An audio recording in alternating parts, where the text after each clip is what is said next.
The Christmas season comes and goes, and New Year's, which comes right after it, kind of feels like, you know, that fourth cousin that walks in the room and you're like, are we related? Are we supposed to know each other? Are we supposed to do something together? I don't know, I even know what to talk to you about. But it just feels like we're so overwhelmed as homeschool moms. We've had to homeschool, we've had all these commitments with our kids and with family and Christmas presents and wrapping, and then suddenly New Year's is here and we're worn out. We're like, what can we do? Today I'm gonna share with you 3 simple traditions you can add to your New Year's that will bring your family closer together. And these 3 things are just ways that you can be intentional about family bonding to honor the year that has passed and to look forward in excitement to the year that is to come. Welcome to my channel. My name is Leigh here at Little by Little Homeschool. I'm so glad that you're here. If you have not already and you like what you see here, go ahead and hit that subscribe button. But let's get started now on the 3 simple family traditions that will take your family bonding up another level, we'll say, up a notch when it comes to New Year's. Just very easy ways. And now I'm not talking, I don't know if you were like me back in your younger days, a little bit of a, we'll say a little bit of a wild child here at some points, pre-marriage, pre-kids. And so our New Year's are much different. I don't go all out and celebrating like I used to, and that's okay. I would prefer to just be home. We all just kind of chill out at home. But there are some ways, as well, if you have younger kids who don't have any other plans and they're just gonna be home, middle school kids, high school kids, or you wanna bring the party to your house, you can. But when it comes just to your family, I just want to share with you some 3 things that we do in our family. It's just my way of being intentional about family bonding and our relationship with each other.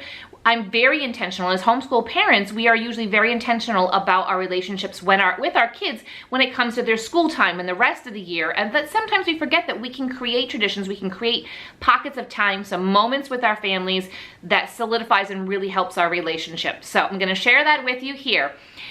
And my purpose behind doing this is that I really want to honor and remember the year that's passed. We have a really great time looking back at what we have done, but then also looking forward. And then sandwiched in the middle there is just something that's kind of fun and that we just kind of enjoy doing. And I know that out there are all kinds of bucket lists. There is all kinds of things. These are 3 things that you can do on a budget at home that really don't require a lot of thought beforehand. Okay, let's get started. The first one is, use my phone as like as a prop here. What you can do. I don't know if you're like me, but I am a huge photo person. But with the dawn of cell phones, we can all be a photographer. I took tons of pictures beforehand, but now with my cell phone, knowing that, okay, do you remember the days back in film and you were very careful about what you took pictures of? Now you can take all kinds of pictures all the time. But this is what you're gonna do. Super simple. Go through your pictures from that year, okay? Let me add that think ahead in this coming year. So go ahead and do these 3 things, and this one especially, but as it comes like to next year, I want you to think ahead and prepare beforehand so that you don't spend December 30th or December 31st a few hours doing this. If you do it month by month, it will take off a bunch of that. You won't have to do it again. Now, I know a lot of people might get photo albums and stuff printed for the entire year. This is just a simple way. If you haven't planned for that, you want to do something that's absolutely free. Okay, what you're going to do is you're going to go through your photos, and you're going to just pick out ones that represent all kinds of different things. You can put in videos. If you have like 10 pictures of your kid up in the tree, don't put all 10 pictures. Just pick 1 picture. Just moments throughout your entire year that will jog everybody's memory from that year. I take pictures of all kinds of things that don't really seem really momentous at the time. Yeah, you have your kids' concert or something like that, their music concert, and you take pictures of that, obviously. But there's pictures of just, you know, kids playing and just all of these kinds of things. So take all of those pictures, put them into 1 photo album on your phone. And did you know that you can create a slideshow with that photo album, just purely from that photo album? So what I'll do is I will take all the pictures from the entire year, and the best way to do that is at the end of each month is to take whatever pictures from that month and put it into that photo album. I label it that photo album for that year so that I know the name of it. You can name it whatever you want, New Year's slideshow, whatever you want to name it. And then what we do is we'll hook it up to our TV and we'll just sit and just watch it. And the fun thing is that we typically forget about a lot of the things that we did, especially in the beginning of the year. Or the other thing is I might take a lot of pictures and not everybody sees all the pictures that I have taken. So it's a fun way. I really have a good time putting it together because it makes me laugh. And it's just as a way to remember, again, and honor that previous year and to look back, like look at all these things that we did. And if you're a homeschool parent, you can sometimes feel like we really didn't do much. We're just home, we're doing school, we're taking walks, we're going to the park, we're being with friends, but you still did a lot. Sometimes you'll be really surprised at the end of the year what you did. So the first suggestion is to look back on the previous year, and the easiest way to do that is to take pictures from the entire year, put them into an album on your phone, hook your phone up to your TV, laptop, computer, anything, and go ahead and just go through and watch that. If you do it from your phone, I don't know if all phones, I have an iPhone, and it will even play music and will let me kind of say how long I want each picture to be up, but total blast. I put videos in there and they pop in between. The second family tradition that we do each year is we do some type of special treat. Now you could, if you wanted to do some type of special meal, you could do breakfast, lunch, dinner. We just do a special dessert. And what I do is, it comes from the tradition, I have some Dutch roots, and so it comes from that. I remember going to my grandparents' house on New Year's Day and they would create this dessert. It was called oliebollen. I know that I completely butchered that because I have absolutely no accent when it comes to a Dutch accent, but it just brought back a lot of memories. And when we had our own home, I was like, hey, I would like to make that. Asked my mom for the recipe. I think she got it from my aunt. And so every New Year's I make this. And I'm just gonna tell you what I do just to kind of get you thinking about maybe what you could do if there's some type of special treat. It doesn't have to be any kind of cultural dish or anything. It could just be anything. But basically they are like fried dough. And James a few years ago was like, okay, you've been talking about this. I think actually it was the first time I made it. So it's been quite a few years ago. He's like, you've been talking about this. He's like, it's basically a donut that you dip in confectioner sugar. And I was like, yeah, I guess maybe, but it's a Dutch donut, so it's called oliebollen. I can put a recipe down in the description below if you want to do that. For us, it is a once a year special treat that I make, so it kind of conjures up memories of past New Year's together. You can always make a special treat and watch your slideshow. You can combine those two things. That would make it fun, but it doesn't have to be a special treat. It can be, you know, it can be a dinner, it could be a meal, it could be whatever you want. But for me, come that time around New Year's, I am done cooking. It's just been the whole festivities of Christmas, and that's kind of my week. I'm like, I don't want to do a lot of cooking. I don't want to do a big meal. Already did a bunch of big meals the past week and a half. So I kind of steer away from the big meal sort of thing, and we just do a special type of treat. So first one is to look back on pictures from the past year by doing a slideshow just simply from your iPhone. The second one is to do some type of special treat or something that you only do once a year on New Year's. And the third one is to create some type of journal. I have ours here. Basically it is, I mean, I think I bought this at Target or Walmart for maybe $10.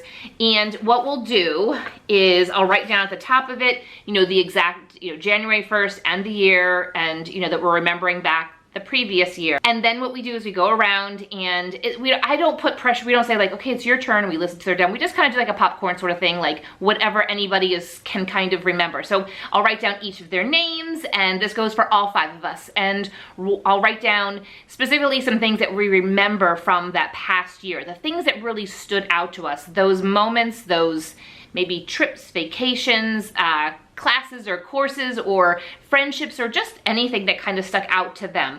So I'll go through and we'll just kind of sit around the dining room table. You don't have to do it like that. You can sit in your living room. And we'll just kind of discuss like back to memories and like what were some significant memories from that year that really made an impression upon you. I also add a highlight or a category for family, like what for all of us, some things that all together were moments, because the other ones are maybe could be specific, you know, the rest of the family could have been involved, but it could have been maybe a special thing that just that person did on their own.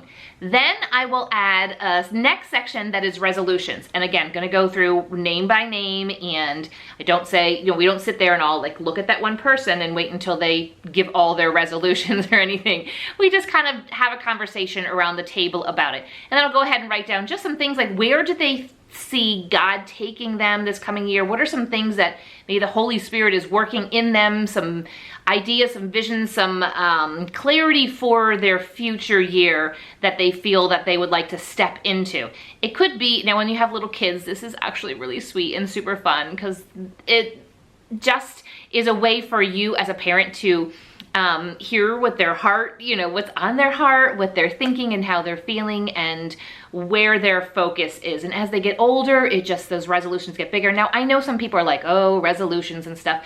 But to us, we take it as a way of thinking forward. What territory do we feel that God is calling each of us individually in? And you can add a category of your family. What kind of territory do you feel like God is leading your entire family into that coming year? Now, you can take this journal and you can pull it out once in a while, remind everybody, see how everybody's doing, or you can set it aside, put it away somewhere safe that you won't forget where it is, and pull it out again on the next New Year's and then go through and see, kind of how you did. But don't do it in a way that makes anybody feel defeated that possibly they didn't accomplish something, because this, to me, having those resolutions is a way for us to take time to think forward into the year and process just some areas that maybe we want to step into and to work on and to look into. And if we don't accomplish those things, it doesn't mean that we're a failure. It just means that God took us in a different direction. And that's the perspective that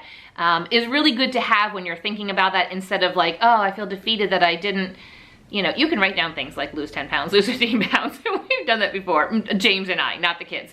But, okay, I didn't quite accomplish that to that level high.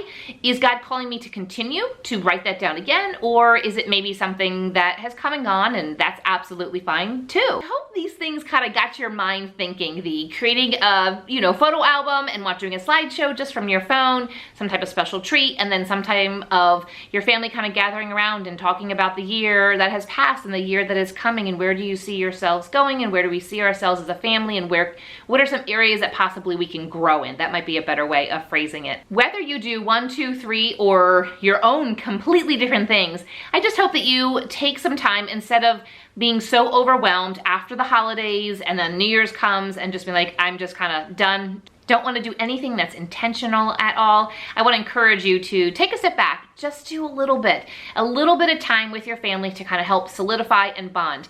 And I can say that this from having older children, we are entering a season that is going to be very different. And I don't want I'm a sap.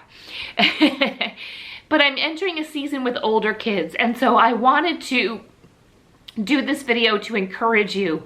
If you have younger children, and people will say, well, the days are long, the years are short, and I 100% agree with that. But it loses when people say that so much. I know that it loses the power that those words have, and it does. Now, I know that at those times, my kids were little, I remember being overwhelmed, and also thinking about that and saying, I have a huge thing, no regrets. Like, I know that's maybe not completely biblical, but I have like this no regrets. I don't want to look back and say I missed out on stuff because I was trying to push so much forward to the next season because that season felt so overwhelming.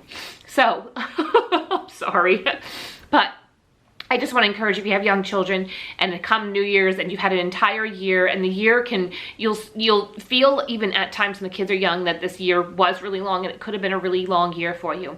But I want to encourage you to realize that the years are going to go even faster and faster, and you're going to be, an old mom like me looking back and being like, wow. So I am so glad that we have years and years written in here, and that, oh, I'm sorry, and I just can't even stop here. But we have years and years written here. I can go back and I can look at, what was upon my children's hearts when they were younger. My youngest is almost 14 now, and I can look back and say, what was on his heart when he was 10 years old, and how sweet is that? And to see the growth of them. And so that's what I'm really excited about this year, is my kids are even older, seeing the growth just in their maturity and their mind and their, where God is taking them in their lives. So all of that and my tears to encourage you that come this New Year's, I know, homeschool mama, you are overwhelmed and you just want that week to do nothing. I'm going to tell you right now, these couple of things will not take you long. Now, if you have not created a slideshow, that might take you a while. I have regretted and I'm not going to tell you whether or not I was good about it this year or not. But I know that going into it, It's gonna take me an hour or two to do that. You don't think it's gonna take that long, but again, maybe it depends on how many pictures you have. If you've taken 70,000 pictures this year, it's gonna take a while.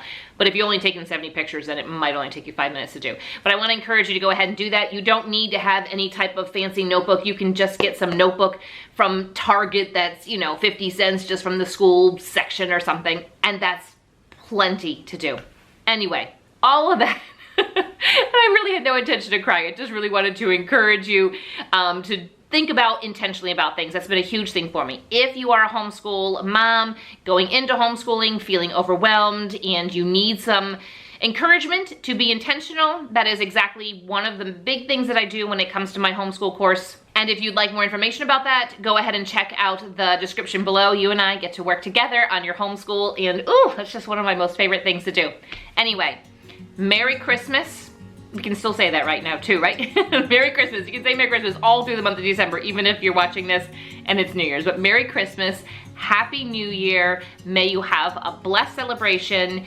And if you have not already, go ahead and hit that like button and that subscribe button. Would love to have you around here and watch the rest of my videos. I'll put some different ones that are related in the description below, but we'll see you next time.